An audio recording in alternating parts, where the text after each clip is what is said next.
Welcome to KN classes world. Great story begin here. इस प्रतिस्पर्धा वाले युग में यदि आप आगामी सत्र में होने वाली बोर्ड परीक्षा में बैठ रहे हैं और उसमें 100% अंक लाने का आपका लक्ष्य है तो आज ही ज्वाइन कीजिए सराय अकिल क्षेत्र का सर्वश्रेष्ठ शिक्षण संस्थान KN क्लासेस। डायरेक्टर धीरज कुमार केशरवानी। पता आदर्श इंटर कॉलेज बालिका गेट के सामने, गली के अंदर, आरुष कन्वीनियंस स्टोर बिल्डिंग, सराय अकिल, कौशाम्बी। इस वीडियो में हम एक कॉनकेव मिरर और कॉन्वेक्स मिरर के सामने एक ऑब्जेक्ट को रखने वाले हैं अलग अलग डिस्टेंसेस पे। उसके बाद हम रे डायग्राम बना के ये देख लेंगे कि इसकी इमेजेस कहाँ कहाँ पे बन रही है और उसकी नेचर क्या क्या है। उसके बाद मैं एक असली एक्सपेरिमेंट करके तुम्हें ये दिखाऊंगा कि असल में ऐसा होता है या नहीं होता है। तो अब चालू करते हैं। यहाँ मैंने ले लिया है एक कॉनकेव मिरर और मैंने ऑब्जेक्ट को कहीं दूर पे रख दिया है। सेंटर ऑफ कर्वेचर से भी कहीं ज्यादा दूर पे मैंने ऑब्जेक्ट को रख दिया है। अब देखो, इसकी इमेज बनाने के पहले मैं इसकी एक पॉइंट की इमेज बनाने वाला हूँ। तो कोई से भी पॉइंट मैं ले सकता हूं इसकी बॉडी के ऊपर। मैं लेने वाला हूं इसकी टॉप मोस्ट पॉइंट को। अब इस पॉइंट से बहुत सारी लाइट रेस निकल रही होंगी हर एक डायरेक्शन में, लेकिन मुझे तो केवल उन लाइट रेस से मतलब है जो कि आगे जाके मिरर पे इंसिडेंट हो। मैं उन सारी इंसिडेंट लाइट रेस की रिफ्लेक्टेड लाइट रेस को ड्रॉ कर दूंगा और फिर देखूंगा कि वो कहां पे मिल रही हैं। तो देखो, अगर मैं एक रैंडम लाइट रे को लूं जो कि किसी भी एंगल पे जाए तो फिर उसमें तो बहुत मेहनत लग जाएगी यार। मुझे इंसिडेंट पॉइंट पे नॉर्मल को ड्रॉ करना पड़ेगा, फिर एंगल ऑफ इंसिडेंस को मेजर करके उसके बराबर का एंगल ऑफ रिफ्लेक्शन ड्रॉ करना पड़ेगा और फिर रिफ्लेक्टेड रे को ड्रॉ करना पड़ेगा। ऐसे करने में तो बहुत टाइम लगने वाला है। तो मैं क्या करूंगा, मैं एक ऐसी कॉमन रे को लूंगा ना जिसका पाथ मुझे पहले से ही पता है।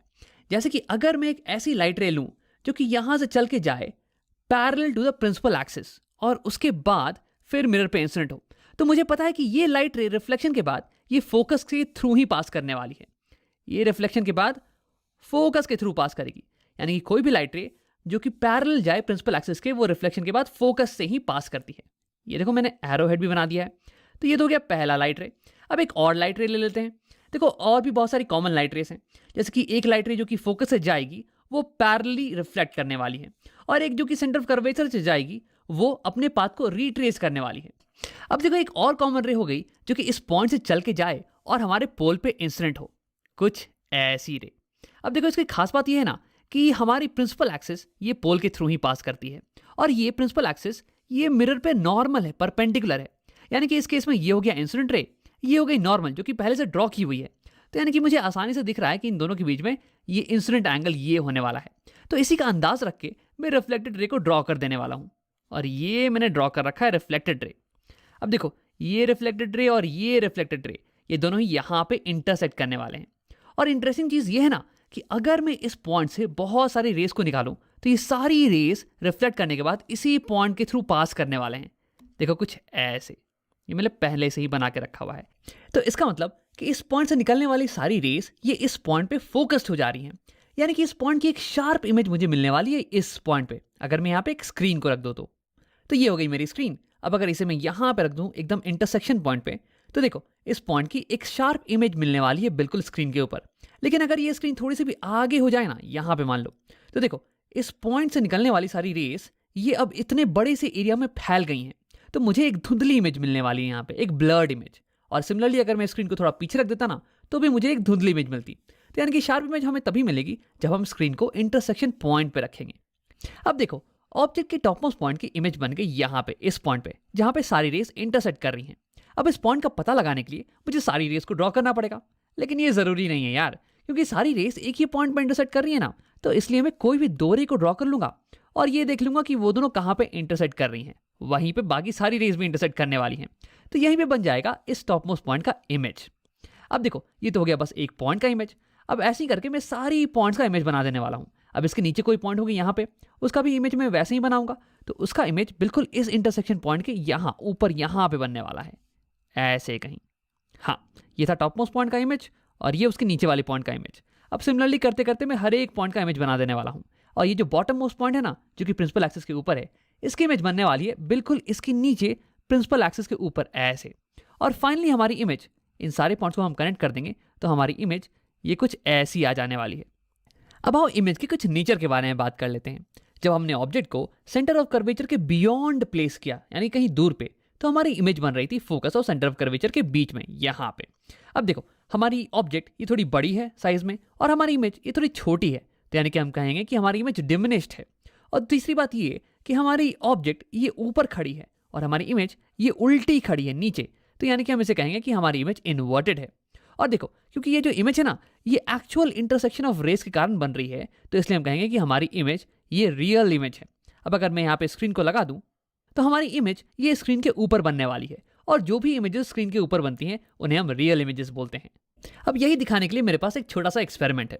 देखो, ये हो गई हमारी कनकेव मिरर, और यहाँ मैंने फोन पे एक आदमी को बना रखा है, ये ऑब्जेक्ट की तरह एक्ट करने वाला है, और यहाँ पे मैंने स्क्रीन को रख दिया है बीच में। अब देखो, मैंने ऑब्जेक्ट को रखा है सेंटर ऑफ कर्वेचर के बियॉन्ड, कहीं पीछे। अब क्या होगा कि इससे लाइट रेस निकल के आएंगी, कॉनकेव मिरर से रिफ्लेक्ट करने के बाद ये यहाँ पे मिल जाने वाली हैं, इंटरसेक्ट करने वाली हैं। मैंने स्क्रीन को बिल्कुल एग्जैक्टली वहीं पे रखा है ताकि इस ऑब्जेक्ट की एक शार्प इमेज बन जाए स्क्रीन के ऊपर। देखो, यहाँ पे मैं अगर लाइट को डिम करूँ ना, तो तुम्हें दिखेगा कि एक शार्प इमेज हमें यहाँ स्क्रीन पे मिल रही है। ये इमेज इन्वर्टेड है, यानी कि उल्टी है, और ये डिमनेस्ड है, ये छोटी है, और क्योंकि ये स्क्रीन पे बन रही है इसलिए ये एक रियल इमेज भी है। अब आओ इस बार ऑब्जेक्ट को मिरर के थोड़ा और करीब लेके आते हैं और देखते हैं कि इसकी इमेज कहाँ बनती है इस बार। तो सबसे पहले मैं स्क्रीन को यहाँ से थोड़ा हटा देता हूँ, और ये रही मेरी ऑब्जेक्ट, और ये हम इसे ले आए मिरर के थोड़ा करीब यहाँ पे। अब देखो, इमेज बनाने के लिए मैं सेम इसकी एक पॉइंट लूंगा और उसे दो रेज को निकालूंगा, और फिर देखते हैं कि उसका इंटरसेक्शन कहाँ होता है रिफ्लेक्शन के बाद। जहाँ पे इंटरसेक्शन होगा वहीं पे उस पॉइंट की इमेज बन रही होगी। अब देखो, इस बार फिर से मैं टॉप मोस्ट पॉइंट ले लेता हूँ, एक रे हम निकालेंगे जो कि प्रिंसिपल एक्सिस के पैरेलल जाए, और ये रिफ्लेक्ट होने के बाद फोकस से जाने वाली है। तो ये तो होगी सेम वाली रे का इस्तेमाल कर लेते हैं। मैं इसे बस यहाँ से डिलीट कर देता हूँ। हाँ, अब सेकेंड रे, इसे मैं लूंगा यहाँ से, और ये जाएगी पोल पे हिट करके। टॉप मोस्ट पॉइंट से एक रे गई, पोल पे हिट की, और इतना ही एंगल बना के ये रिफ्लेक्ट कर जाने वाली है नीचे। हाँ, अब देखो इंटरसेक्शन हो रहा है यहाँ पे कहीं, तो यानी कि ऑब्जेक्ट की इस पॉइंट का इमेज बनने वाला है यहाँ पे इस बार।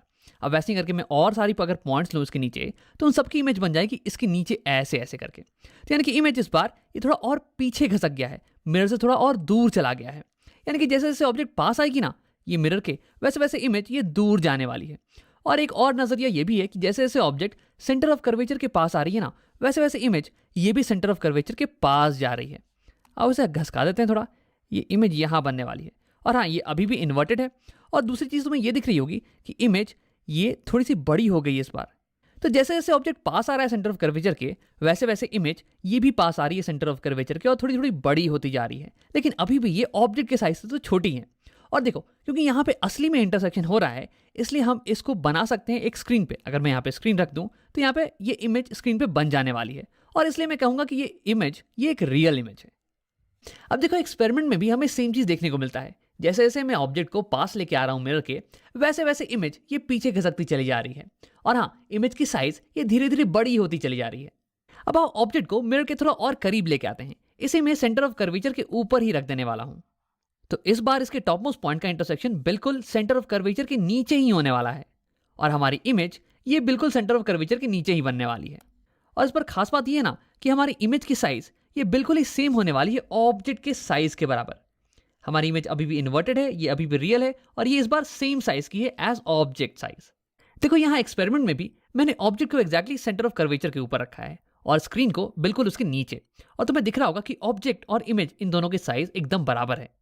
अब आओ ऑब्जेक्ट को मिरर के थोड़ा और करीब लेके आते हैं। इस बार मैं इसे फोकस और सेंटर ऑफ कर्वेचर के बीच में लाने वाला हूं, यहां। तो इस बार रेस का इंटरसेक्शन होने वाला है बियॉन्ड सेंटर ऑफ कर्वेचर। तो यानी कि हमारी इमेज ये और पीछे बनने वाली है और दूर बनने वाली है मिरर से, और हमारी इमेज ये और भी ज्यादा बड़ी होने वाली है। इस बार ऑब्जेक्ट की साइज से ये बड़ी हो जाने वाली है। अब आओ इसी चीज को एक्सपेरिमेंट में देखते हैं। मैंने यहाँ पे ऑब्जेक्ट को फोकस और सेंटर ऑफ कर्वेचर के बीच में लगा रखा है, और हमारी स्क्रीन ये कहीं पीछे है बियॉन्ड सी। अब अगर मैं लाइट्स को डिम करूँ ना, तो तुम्हें एक प्यारी सी इमेज दिख जाने वाली है स्क्रीन के ऊपर। देखो, यहाँ पे तुम्हें दिख रहा होगा कि ये इमेज की साइज ये कितनी बड़ी है ऑब्जेक्ट की साइज से। तो यानी कि जैसे जैसे मैं ऑब्जेक्ट को मिरर के करीब ला रहा हूँ ना, तो वैसे वैसे हमारी इमेज ये मिरर से दूर जाती चली जा रही है, और इसकी हाइट ये भी बढ़ती चली जा रही है।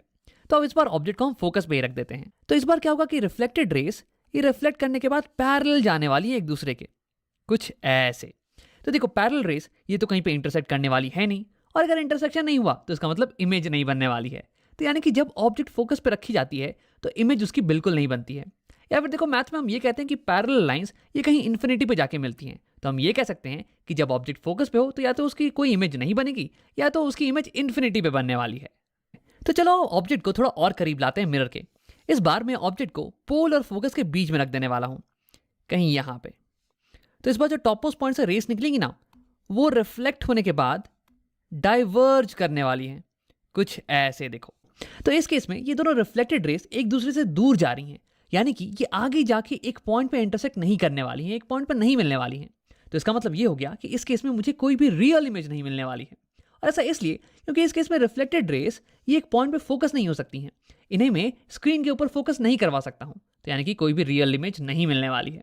लेकिन देखो, अगर तुम अपनी आंखों के यहाँ पे लगा दो ये ऐसे, और ये दोनों रेस तुम्हारी आंखों में जाएं, तो तुम्हारा ब्रेन इन दोनों रेस को पीछे की तरफ प्रोड्यूस करने वाला है। और तुम्हारे ब्रेन को लगेगा ना कि ये दोनों रेस इस पॉइंट से ओरिजिनेट कर रही हैं, और तुम्हारे ब्रेन के अनुसार ये हो जाएगी इन दोनों रेस की सोर्स। तो यानी कि ये पॉइंट ये हो जाने वाला है इमेज तुम्हारे ब्रेन के लिए। और क्योंकि ये रियल नहीं है, इसलिए इसे हम बुलाते हैं वर्चुअल इमेज। इसे हम किसी स्क्रीन पर नहीं उतार सकते हैं। अब देखो, ये तो हो गई इमेज इस ऑब्जेक्ट के टॉप मोस्ट पॉइंट की। अब सिमिलरली अगर मैं इसके नीचे कोई भी पॉइंट लूं, तो उनकी इमेज इसके जस्ट नीचे बन जाने वाली है। और फिर सिमिलरली इस बॉटम मोस्ट पॉइंट की इमेज ये इसके जस्ट नीचे प्रिंसिपल एक्सिस पे ही बन जाने वाली है। और फाइनली हमारे पास इमेज ये ऐसी आने वाली है। तो हमारी इमेज ये ऑब्जेक्ट के साइज से बड़ी है, तो यानी कि हम कहेंगे कि हमारी इमेज मैग्नीफाइड है। और हमारी इमेज ये प्रिंसिपल एक्सिस के सेम साइड खड़ी है जैसे कि हमारा ऑब्जेक्ट, ये भी सीधा खड़ा है और ये भी सीधी खड़ी है। यानी कि इंग्लिश में हम इसे कहेंगे कि हमारी इमेज इज इरेक्ट। और ये हमारी हो गई वर्चुअल इमेज, ये रियल नहीं है। वर्चुअल मतलब कि नकली इमेज। देखो, यहां से लाइट रेस निकलती हुई दिख रही है हमारी ब्रेन को, लेकिन असल में लाइट रेस यहां से निकल नहीं रही हैं, ये तो बस हमारे ब्रेन को ऐसा दिख रहा है ना। और इस इमेज को मैं एक स्क्रीन पर नहीं उतार सकता हूं, इसलिए इस इमेज को हम नकली इमेज बोलते हैं, वर्चुअल इमेज। अब देखो, यहाँ एक्सपेरिमेंट में मैंने ऑब्जेक्ट को रख दिया है पोलर फोकस के बीच में। अब इस केस में मुझे स्क्रीन की तो जरूरत है ही नहीं, क्योंकि इमेज स्क्रीन पर नहीं बनने वाला है इस बार। लेकिन अगर मैं डायरेक्टली मिरर में देखूं ना, तो मुझे एक मैग्नीफाइड यानी कि बहुत बड़ी और इरेक्ट यानी कि सीधी खड़ी हुई इमेज दिखने वाली है। और ये इमेज वर्चुअल होने वाली है, क्योंकि इसे हम स्क्रीन पर नहीं उतार सकते हैं। अब देखो, कनकेव मिरर में अभी तक हम इन्वर्टेड इमेजेस को ही देखते आ रहे हैं। ये पहला केस है जहां पे मुझे एक सीधी खड़ी हुई और मैग्नीफाइड इमेज मिली है। अब कनकेव मिरर की इसी प्रॉपर्टी का हम इस्तेमाल करते हैं शेविंग मिरर या फिर मेकअप मिरर में, जहां पे हमें जरूरत होती है कि हमें हमारा चेहरा बड़ा और सीधा दिखे। तो ये तो हो गई कनकेव मिरर की कहानी।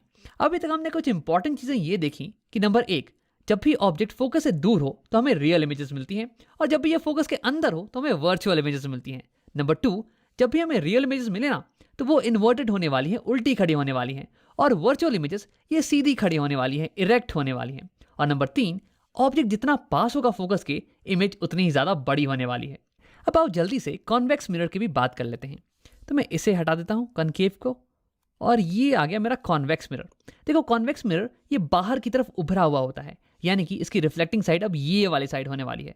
यानी कि मुझे ऑब्जेक्ट को इसके सामने रखना चाहिए, कुछ ऐसे। हाँ, अब अगर मुझे इसकी इमेज बनानी है तो हम सेम चीज़ें करेंगे। इस ऑब्जेक्ट की टॉप मोस्ट पॉइंट से मैं 2 रेस को निकालने वाला हूँ। एक रे तो वही हो गया पैरेलल टू प्रिंसिपल एक्सिस। अब इसे मैं बना देता हूँ ऐसे, यहाँ से जाएगा पैरेलल टू प्रिंसिपल एक्सिस, और उसके बाद इंसिडेंट होने वाला है हमारे मिरर पे। अब ये रिफ्लेक्ट करने के बाद ये ऐसे फोकस के थ्रू नहीं जाने वाला है, बल्कि ये पीछे रिफ्लेक्ट होने वाला है। ये रिफ्लेक्टिंग साइड है, तो इसलिए ये रे इसको क्रॉस नहीं कर सकता है ना। तो इसकी रिफ्लेक्टेड रे हो गई कुछ ऐसे। अब देखो, ये जो रे ना, अगर इसे तुम पीछे की तरफ प्रोड्यूस करोगे तो ये लगेगा कि ये रे इस फोकस से ही आ रही है, कुछ ऐसे। अब इस पॉइंट से मैं एक और रे को इंसिडेंट करवाने वाला हूं मिरर पे, यहां पोल पे इंसिडेंट करवाते हैं। तो ये हो गई मेरी सेकेंड रे। अब देखो, ये इंसिडेंट रे है, ये है नॉर्मल, ये हो गया एंगल ऑफ इंसिडेंस। अब सेम एंगल पे ये रे नीचे रिफ्लेक्ट कर जाने वाली है, तो ये हो गया रिफ्लेक्टेड रे। अब देखो, ये दोनों ही रिफ्लेक्टेड रेस ये डाइवर्जिंग रेस हैं, यानी कि ये आगे जाके कहीं मिलने वाली है नहीं, ये तो अलग अलग जा रही हैं एक दूसरे से। यानी कि इस केस में भी हमें रियल इमेज नहीं मिलने वाली है। लेकिन अगर तुम अपनी आंख को यहाँ पे लगाओ ना, तो तुम्हारे ब्रेन को लगेगा कि ये दोनों रेस पीछे से कहीं से आ रही हैं। ये देखो, मैं ये येलो वाली रे को भी पीछे की तरफ प्रोड्यूस कर देता हूँ, तो तुम्हारे ब्रेन को लगेगा कि ये दोनों ही रेस यहाँ से ओरिजिनेट कर रही हैं। तो यानी कि ये वाला पॉइंट ये हो गया virtual image of this point object. अब वैसे ही अगर इसके नीचे वाले पॉइंट की तुम इमेज बनाओ, तो उसकी इमेज इसके नीचे बनने वाली है, और सिमिलरली इस सारे पॉइंट्स की इमेज इसके नीचे बन जाएगी, और हमें इमेज ऐसी दिखने वाली है फाइनली। तो इस केस में हमारी इमेज ये मिरर के पोल और फोकस के बीच में बन रही है। हमारी इमेज छोटी है ऑब्जेक्ट के साइज से, यानी कि ये डिमिनिश्ड है, और हमारी इमेज और ऑब्जेक्ट दोनों ही सेम साइड पे खड़े हैं, ऊपर की तरफ। तो यानी कि हमारी इमेज इरेक्ट है, और हमारी इमेज तो वर्चुअल है, क्योंकि इसे हम किसी भी स्क्रीन पर नहीं बना सकते। और एक अमेजिंग चीज कॉन्वेक्स मिरर के केस में ये है कि तुम ऑब्जेक्ट को कहीं पे भी रखो, इमेज हमेशा पोल और फोकस के बीच में ही बनने वाला है, एक डिमिनिश्ड, इरेक्ट और वर्चुअल इमेज। अब मेरे दोस्त महेश ने एक पार्किंग लॉट से एक पार्किंग मिरर की मुझे फोटो भेजी। पार्किंग मिरर्स ये कॉन्वेक्स मिरर्स होते हैं। देखो इसमें तुम्हें एक ट्रक की फोटो दिख रही होगी। देखो ये ट्रक कितना छोटा दिख रहा है। तो यानी कि ये ट्रक की इमेज ये डिमिनिश्ड है और ये इरेक्ट है, ये सीधी खड़ी हुई है, just like our ray diagram. तो एक कॉन्वेक्स मिरर में सारी इमेजेस छोटी दिखती हैं और इसलिए हम ज़्यादा इमेजेस को फिट कर सकते हैं एक मिरर के अंदर, एक कॉन्वेक्स मिरर के अंदर। और इसलिए कॉन्वेक्स मिरर का इस्तेमाल हम पार्किंग लॉट में करते हैं ताकि हम चारों तरफ देख सकें। तो अभी तक तो हमने कॉन्केव और कॉन्वेक्स मिरर की रे डायग्राम बनाना सीख लिया है। अब देखो एक आखिरी सजेशन ये है कि इसे कभी याद करने की कोशिश मत करना। कभी भी जब इसकी जरूरत पड़े ना तो जल्दी से इसे ड्रॉ करके देख लेना। स्टार्टिंग में भले ही थोड़ा टाइम लगेगा, लेकिन प्रैक्टिस के साथ तुम उसमें बहुत ही फास्ट होते जाओगे।